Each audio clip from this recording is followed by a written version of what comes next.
एकादशी के दिन बन सके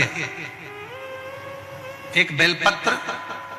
उस बेलपत्र के मध्य भाग में बीच वाली पत्ती पर लाल चंदन और दोनों पत्तियों पर पीला चंदन, नीचे वाली दोनों पत्तियों पर पीला चंदन, बीच वाली पत्ती पर लाल चंदन और दोनों पत्तियों पर पीला चंदन। और इसी बेलपत्र के साथ में जो लाल चंदन वाला जो पत्ती है उस पर एक श्वेत पुष्प, सफेद फूल रखकर आप अपनी कामना कर कर, जब आपको जल चढ़ाते चढ़ाते 3 महीना, 4 महीना, 5 महीना, 6 महीना आपके हो जाए और बाबा देवाधिदेव महादेव को जल चढ़ाते चढ़ाते समय बीत जाए, तब बाबा से अपने दिल की बात कहने के लिए लाल चंदन, सफेद पुष्प, पीला चंदन दोनों पत्तियों पर अपने हाथ में लेकर कामना कर कर अशोक सुंदरी वाली जगह पर जब हम उसको समर्पित कर, अशोक सुंदरी वाली जगह पर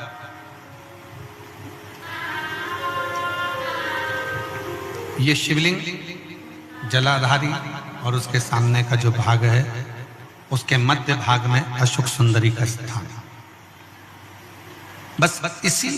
स्थान पर बेलपत्र और श्वेत पुष्प, बीच वाली पत्ती पर लाल चंदन, आसपास की पत्तियों पर पीला चंदन और वो शिवलिंग की सम्मुख में जो अशोक सुंदरी का स्थान है वहां समर्पित कर, उस स्थान ये रोज नहीं करना, फिर ध्यान देना, कभी कभी 4-6 महीने निकल जाएं, 8 महीने निकल जाएं, 3 महीने निकल जाएं, 5 महीने निकल जाएं, उस स्थान, और ये हमने एक बार नहीं बताया, इसको पहले भी वर्णन कर सकते। एकादशी के दिन गंगा के जल में मात्र 7 बेलपत्री डालकर जो नंदीश्वर भगवान अर्थात जो शंकर जी के शिवलिंग के सामने नंदी होता है, उस नंदी के चरण पर गंगा का जल चढ़ाकर बेलपत्री शिव पर समर्पित कर देता है, उसके घर में रुपया रुकना चालू हो जाता है। फिर वो गलत जगह पर नहीं जाता, गलत स्थान पर वो धन जाएगा ही नहीं। बेटा अगर व्यसन में पड़ा हुआ है, मदिरा पान में पड़ा हुआ है, मांसाहार में, जुए आदि में जा रहा है, तुम्हें लग रहा है कि मेरा बेटा गलत मार्ग पर जा रहा है, ये मित्र दोस्ती गलत हो रही है, वो सही जगह पर आ जाए तो हो रही है। 30,000 रुपये महीना, 40,000 रुपये महीना कमा कर लेकर भी आ रहे हो, कमाई तो आपकी हो रही है। 30-40 हजार रुपये महीना आप कमा रहे हो, 50,000 रुपये महीना, 1 लाख, 2 लाख, 4 लाख रुपए आप कमा भी रहे हो, पर आया और चला गया, उसका क्या करोगे?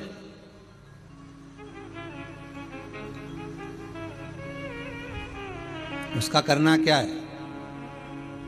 बहुत सुंदर संवाद है, ध्यान दीजिएगा। जिसके घर में कमाने वाले 2-4 हैं, पैसा तो आ रहा है और घर में टिक नहीं रहा, डॉक्टर में, पुलिस में, एक्सीडेंट आदि में, कहीं गलत जगह पर व्यसन में अगर पैसा जा रहा है, जुए में, मांसाहार, मदिरा पान, या कहीं आया पैसा, पैसा आने में कमी नहीं, आ रहा है पर टिक नहीं रहा, रुक नहीं रहा, कोई मांगने आ गया, दे दिया, फिर वहां से अपने पास नहीं आ रहा, अपन कह रहे हैं भैया हमारा पैसा लौटा दो, नहीं आ रहा।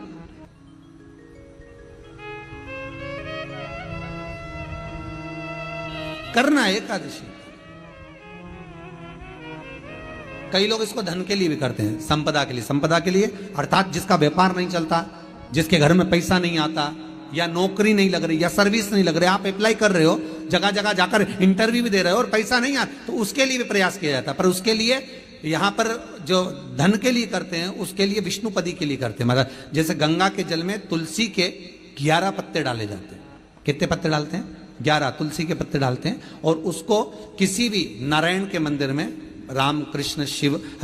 शंकर नहीं, राम कृष्ण भगवान विष्णु, दत्त आदि जितने नारायण के मंदिर हैं, उस मंदिर में किसी भी पात्र में, एक छोटे से पात्र में उसको भरकर रखी आते हैं महाराज। उससे भी जॉब, सर्विस, नौकरी में सफलता प्राप्त हो जाती है, परंतु वो भी एकादशी को ही होता है।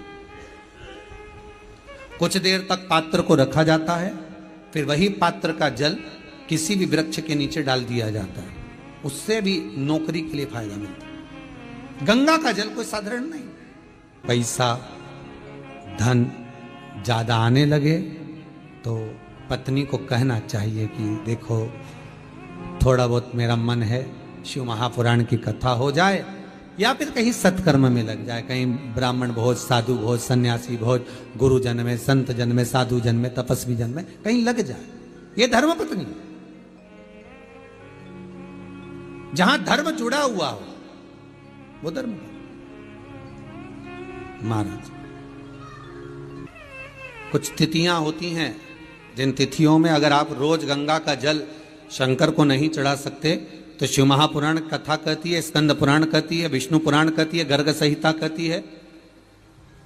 गीता पुरुष गोरखपुर का कल्याण का गंगा अंक कहता है कि कुछ तिथियां भारत की भूमि पर ऐसी वर्णित है जिन तिथियों में भी गंगा का जल हम शिव को अगर एक बूंद भी समर्पित कर रहे हैं, गंगा का जल मात्र एक आधी चम्मच भी, आचमन जितना भी अगर हम शिव को समर्पित कर रहे हैं तो उसका सुख आनंदित है। जैसे पंचमी तिथि, नवमी तिथि, दशमी तिथि, एकादशी, प्रदोष, पूर्णिमा, अमावस्या, ये तिथियां हमारे यहां जो दी गई हैं, इन तिथियों में अगर हम गंगा का मात्र थोड़ा सा जल भी अगर जल के पात्र में डालकर गंगा जी का जल थोड़ा सा भी शिव के पास लेकर जा रहे हैं तो ये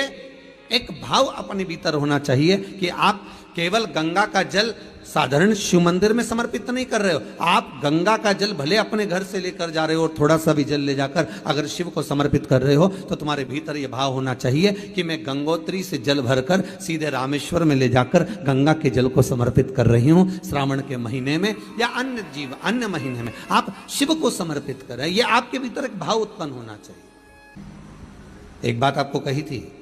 गुरु महिमा में कि घर से जब निकला करो ना तो भगवान देव अधिदेव महादेव का नाम लेकर श्री शिवाय नमस्तुभ्यम, घर से जब निकलो, कोई कार्य के लिए जा रहे हो तो आप श्री शिवाय नमस्तुभ्यम का स्मरण कर कर जाइए, आप किसी काम के लिए आगे बढ़ रहे हो श्री शिवाय नमस्तुभ्यम का स्मरण कर कर जाइए। जिस समय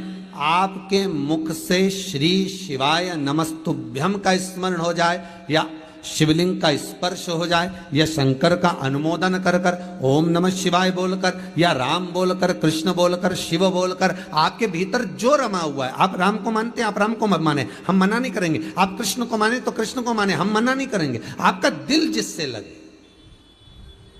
आपका चित्त वृत्ति जिससे लगे, और उस पवित्र भूमि में ना जाने कितने साधक, कितने साधु, कितने तपस्वी, कितने संत, कितने महात्मा, कितने जोगी, कितने सन्यासी, कितने ब्राह्मण जन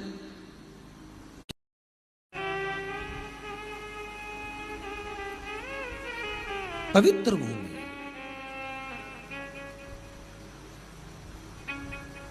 और उस पवित्र भूमि में ना जाने कितने साधक, कितने साधु, कितने तपस्वी, कितने संत, कितने महात्मा, कितने जोगी, कितने सन्यासी, कितने ब्राह्मण जन, कितने विद्वत जन इस भारत की भूमि पर भ्रमण करते रहते हैं, तप साधना करते रहते हैं, उपासना करते रहते हैं, मंत्र जाप स्मरण करते रहते हैं। और जब उनका मंत्र जाप का फल इस भूमि पर प्राप्त होता है तो यहाँ की जो रज है, यहाँ की जो धूल है, यहाँ की जो माटी है, वो सुख का अनुभव करा देती है, एक आनंद का अनुभव करा देती है। श्री भागीरथ बाबा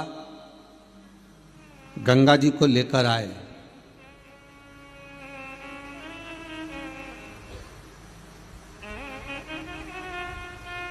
भागीरथ बाबा तो गंगा जी को लेकर आए 60,000 काकाओं के उद्धार के लिए, और वो गंगा भी बहती हुई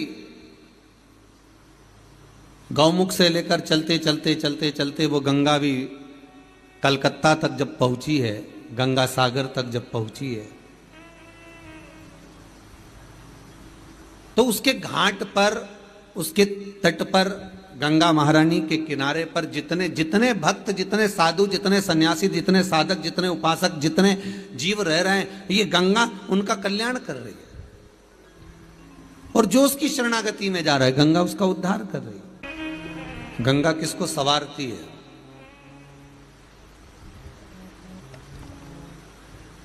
किसी ने कहा कि प्राण छूटे और गंगा जी में ले जाकर अस्थियों को छोड़ दो तो गंगा मोक्ष देती है। विष्णु पुराण में, गर्ग संहिता में, देवी भागवत में, शिव महापुराण में, स्कंद पुराण में लेख लिखे हैं कि गंगा जी ने शंकर जी से वर मांगा था कि मेरे जल में जब तक जीव की अस्थियां पड़ी रहेंगी तब तक वो जीवात्मा वैकुंठ का भोग भोगेगी।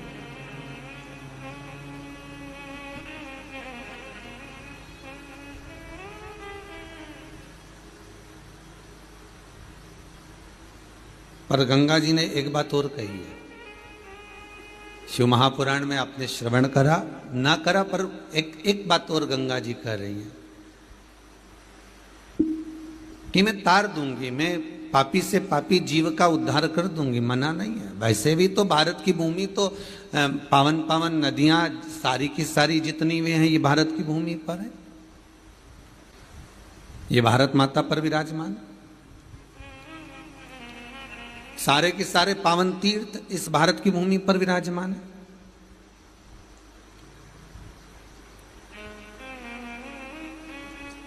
पुण्यमय नदियां, पुण्यमय तीर्थ, पुण्यमय तालाब, सरोवर जितने भी हैं ये सब इस भारत की भूमि पर हैं। गंगोत्री में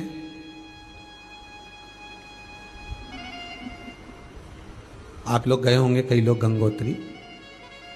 बद्रीनाथ के जो 4 धाम हैं, यमुनोत्री, गंगोत्री, केदार और बद्रीनाथ, पहले भी शिव पुराण में कहा 3 तरह से मरे हुए व्यक्ति की गति नहीं है, उसको मोक्ष नहीं है। पहला पानी में डूब कर मरा हुआ, दूसरा सर्प के डसे से मरा हुआ, तीसरा स्त्री के हाथ से, नारी के हाथ से मरा हुआ व्यक्ति, इसकी गति नहीं है,